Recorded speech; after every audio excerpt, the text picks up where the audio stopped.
Okay, let's try this again. Freaking OBS, man. I am so agitated.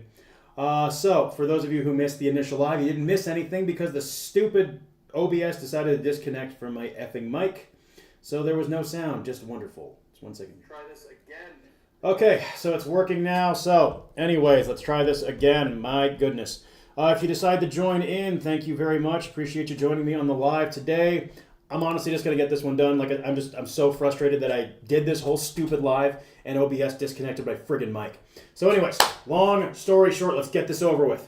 Had a unique situation the other day where someone reached out to me. We're gonna call him Rusty. Rusty was looking at getting ready for his show in roughly 6 months' time and just wasn't receiving any guidance or help from some people. So he kind of asked me what I would do. So we talked it over. And based off of everything he told me, Rusty's actually got a nice gym set up. He's got access to all the necessary implements. Really good situation in that regard. But it's his training that he's just lost. He needs to figure out what happened. So with 6 months from his competition, I like to break it down as 8 weeks. He has 3 8-week blocks. The show itself consists of an axle clean and press for reps, a wagon wheel deadlift on an axle for reps, yoke to farmer's medley, a sandbag loading medley, and then a sandbag to shoulder Trump style. So for the first 8 weeks, I actually wouldn't even have Rusty training competition specific. And the reason why is I don't think for him as a novice, it's worth the time and energy. We got to think right now what we need to do is focus on his long-term development. And just being hyper-fixated on one show 6 months out is not going to give him the best possible development in that general physical preparedness base, right?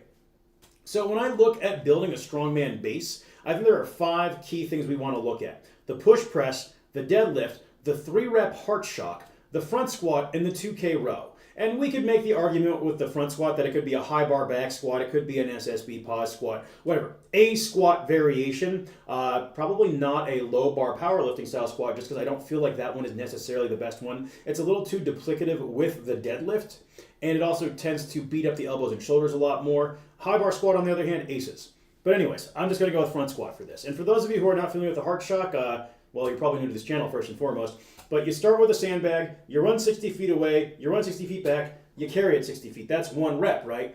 And I like a 3-rep heart shock, and the goal should be to do a sandbag that is body weight or above in under 75 seconds. Ideally, sub 90 is kind of a good baseline. And the reason why for these 5. Push press is very obvious. That is leg drive, that is upper body strength. Critical for the strongman athlete. Strict pressing isn't really a thing in the sport. Then the deadlift, it's the deadlift. I mean, it's a marquee event in strongman. The heart shock, one of the best single predictors you can do in terms of your moving and loading capabilities. The front squat for leg and upper back strength also. Because the front squat uses less absolute loading than other squat variations, it tends to not eat as much in your recovery. And the position of it takes a lot of upper back there. It's really good for improving your loading events. Additionally, the rack, which you're doing a lot of push pressing, you need a good strong rack position. But then last but certainly not least is the 2K row.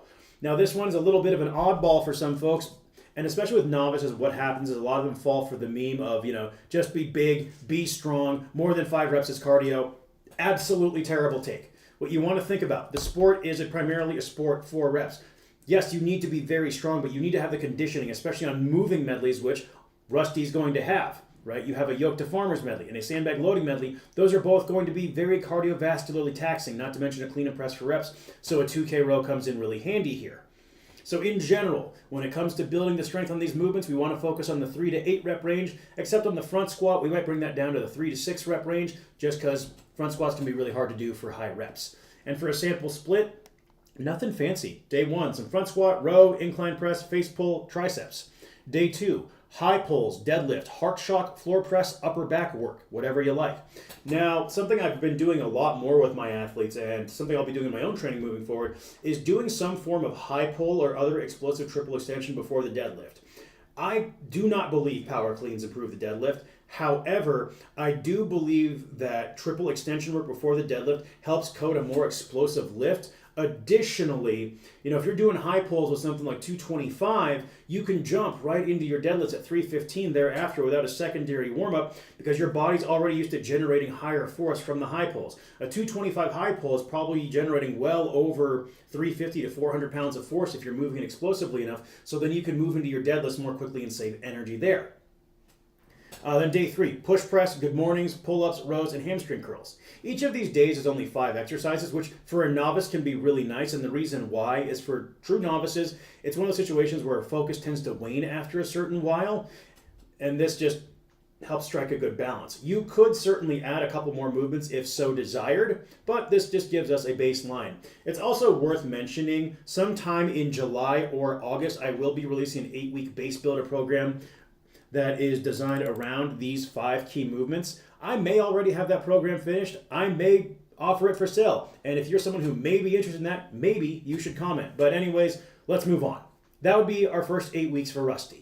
Then moving into our second 8-week phase, this would be a transitionary phase. We're not necessarily going to be training the actual competition events, but we have an eye toward them.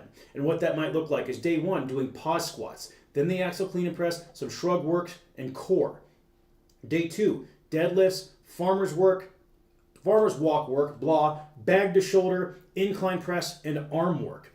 Day 3, we'd be doing some push presses, good yoke work or step ups, sandbag loading, or more heart shock, just depends, and remedials. So this could be stuff like inner thighs, triceps, upper back, whatever we feel Rusty would need at that point. Because after 8 weeks, we'd at least have some idea of, okay, he needs a little more attention on X, Y, and Z things to be successful. And then after that, we just move into a true competition 8-week peak. So you can see how we lay out a 6-month, 24-week cycle for Rusty here. 8 weeks general base building, 8 weeks transition, 8 weeks competitive. And then after that, you could essentially rinse and repeat this cycle. And I mean, this is so important.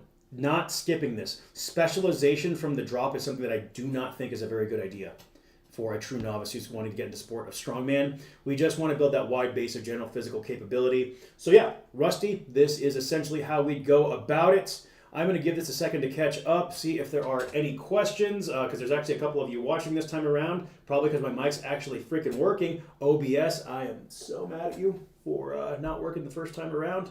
But we will see what happens here. Give it just a moment.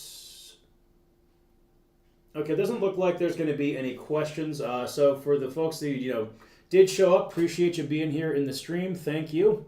Very nice of you. And if you're watching this on the replay, hopefully you'll find something useful, get something out of it. Otherwise, I'm going to go ahead and dipski. You folks have a wonderful rest of your evening. OBS